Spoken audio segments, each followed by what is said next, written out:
नमस्कार, बिहार तक देख रहे हैं आप और आपके साथ मैं हूं हर्षिता सिंह। चाचा भतीजे की लड़ाई में एनडीए में खास कौन? चिराग पासवान ने जब से एनडीए में वापसी की है तब से लगातार ये सवाल जो है वो उठ रहे हैं और ये पूछा जा रहा है कि आखिर चिराग पासवान वर्सेस चाचा पशुपति पारस की जो लड़ाई चल रही है इसमें एनडीए के लिए खास कौन होगा। कुछ दिन पहले जब विपक्ष ने बेंगलुरु में महाबैठक की तो ठीक उसी दिन बीजेपी के नेतृत्व वाली एनडीए की दिल्ली में मीटिंग हुई जिसमें कुल 38 दल शामिल हुए। एनडीए की इस बैठक के दौरान एक क्षण ऐसा आया जब लोजपा रामविलास के प्रमुख चिराग पासवान ने जब प्रधानमंत्री मोदी के पैर छुए तो पीएम ने उन्हें खींचकर गले से लगा लिया। देखते ही देखते ये तस्वीर जो थी वो सोशल मीडिया पर वायरल हो गई और इसके सियासी मायने निकाले जाने लगे। इस बैठक के दौरान चिराग ने न केवल पीएम मोदी के पांव छुए थे बल्कि अपने चाचा और केंद्रीय मंत्री पशुपति पारस के भी पैर छुए।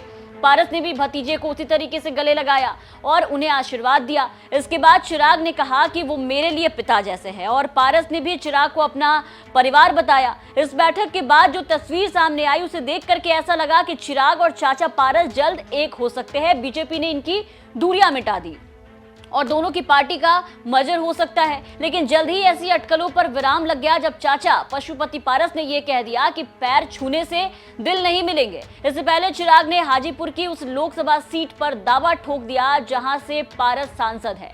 ये सीट रामविलास पासवान की परंपरागत सीट मानी जाती है। चिराग ने कहा है कि ये मेरे पिता की सीट है जहां से हर साल हर हाल में लोजपा रामविलास ही लड़ेगी। चिराग के बयान के बाद पारस ने भी बयान देने में देरी नहीं की और आपने देखा कि बीते दिन उन्होंने प्रेस कॉन्फ्रेंस करके बताया कि मैं जब तक राजनीति में जिंदा हूं तब तक हाजीपुर की जनता की सेवा करूंगा। इसमें कोई फर्क नहीं पड़ता कि मेरे सामने चिराग लड़े या कोई और लड़े, जो आएगा देख लेंगे, लेकिन मैं चुनाव जरूर लड़ूंगा, वो भी एनडीए गठबंधन से ही। इसको लेकर के मैदान में आना है वो आ जाए। यानी पारस ने साफ कर दिया है कि भले ही ये चिराग से गले मिले हो लेकिन हाजीपुर सीट ये किसी भी कीमत पर नहीं छोड़ेंगे। वहीं रविवार को जब चिराग ने दिल्ली से पटना वापसी की तो पटना पहुंचते ही एयरपोर्ट पर उनसे जब चाचा पशुपति पारस और लोकसभा सीट को लेकर के सवाल किया गया तो चिराग ने जवाब देते हुए ये कहा कि चाचा के बारे में 2-2.5 साल से कोई टिप्पणी नहीं की।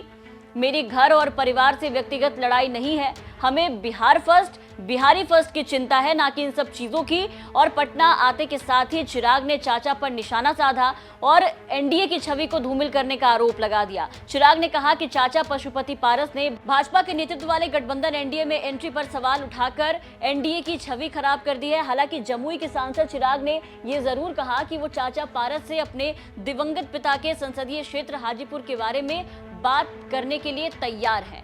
पार्टी में हुई टूट के बाद से आपको बता दें कि चिराग और पशुपति पारस एक दूसरे पर लगातार हमलावर हैं। चाचा भतीजे की लड़ाई खुल करके सामने है, निशाना साधते रहते हैं। एनडीए की बैठक के बाद जो कयास लगाए जा रहे थे कि दोनों एक हो सकते हैं, वो इस बयानबाजी के बाद अब दूर की कौड़ी नजर आ रही है। यानी अगर चाचा भतीजे में अगर समझौता नहीं होता है तो फिर आने वाले दिनों में दोनों तरफ से सियासी हमले और तेज हो सकते हैं, जो कि एनडीए के लिए असहज करने वाली स्थिति होगी। एक म्यान में 2 तलवारें नहीं रह सकती, ऐसी वाली स्थिति होगी। एनडीए की अगुवाई करने वाली बीजेपी अब कैसे चाचा भतीजे की कड़वाहट को दूर करने की कोशिश करती है, ये देखना भी दिलचस्प होगा। और आपको बता दें कि फिलहाल सियासी परिदृश्य को देखें तो लोकसभा सांसदों की संख्या के लिहाज से पशुपति पारस वाली लोजपा के 5 सांसद हैं और चिराग गुट की अगर हम बात करते हैं तो चिराग गुट के पास खुद चिराग पासवान के रूप में 1 सांसद है और विधानसभा में दोनों ही नेताओं के पास कोई भी विधायक नहीं है। जो विधायक राजू कुमार सिंह 2020 में लोजपा के टिकट पर चुने गए थे वो बाद में जेडीयू में शामिल हो गए। जब चिराग और पशुपति पारस में समझौता नहीं होता है तो ऐसी स्थिति में 2024 में होने वाले लोकसभा चुनाव में एनडीए के लिए भी दोनों के सामने चुनौती होगी। चिराग ने अपनी पिता की मौत के बाद 2020 के बिहार विधानसभा में लोक जनशक्ति पार्टी को बिना किसी गठबंधन के ही चुनाव मैदान में उतारा था और जम करके चुनाव प्रचार भी किया।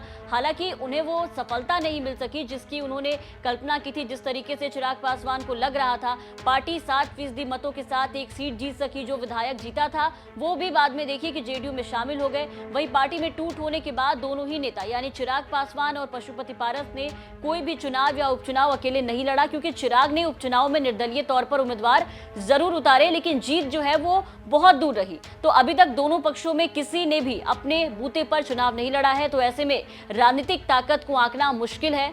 कि कौन कितना ताकतवर है। हमेशा से यही माना जाता है कि रामविलास पासवान के पास 6 से 7% वोट बैंक रहा था और वो इसे बड़ी चालाकी से अपने पक्ष में करते थे और फिर इसका इस्तेमाल करते थे। क्योंकि चिराग जो है वो रामविलास पासवान के इकलौते बेटे हैं, तो उनकी विरासत उनके पास रहेगी, भले ही पार्टी का आधिकारिक चिन्ह पशुपति पारस के पास हो। पिता की मौत के बाद से हुए विधानसभा चुनाव में भी चिराग को करीब इतना ही वोट बैंक मिला। इससे दिखता है कि चिराग के पास भी फिलहाल वो ताकत तो है जो उनके पिता के पास थी, रामविलास पासवान के पास थी। लेकिन चिराग ने बीते महीने में बिहार का दौरा किया और युवाओं के बीच भी उन्हें अच्छा समर्थन मिला। चिराग के रैलियों में भी काफी भीड़ जुटती है। वहीं अगर पासवान के बारे में कहा जाता है कि उन्होंने भले ही रामविलास पासवान की पार्टी पर कब्जा कर लिया, लेकिन वो पार्टी के कोर वोटर को अपने साथ जोड़ने में उतना सफल नहीं रहे हैं।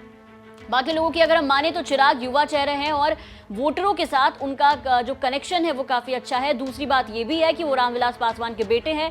जिस तरह से समय समय पर केंद्रीय मंत्रिमंडल में विस्तार की खबरें सामने आती है, ऐसे में संभव है कि आने वाले दिनों में केंद्रीय मंत्रिमंडल में भी फेरबदल दिखेगा और चिराग मोदी कैबिनेट में दिख सकते हैं। वहीं पारस की मंत्रिमंडल से छुट्टी भी हो सकती है। ऐसे में अब देखना दिलचस्प होगा कि 2024 के चुनाव से पहले दोनों नेता किस तरह से अपने सियासी समीकरणों को साधते हैं और एनडीए में कौन खास बनता है। आप देख रहे थे किशोर जोशी की रिपोर्ट। तमाम खबरों और अपडेट्स के लिए बने रहे बिहार तक के साथ।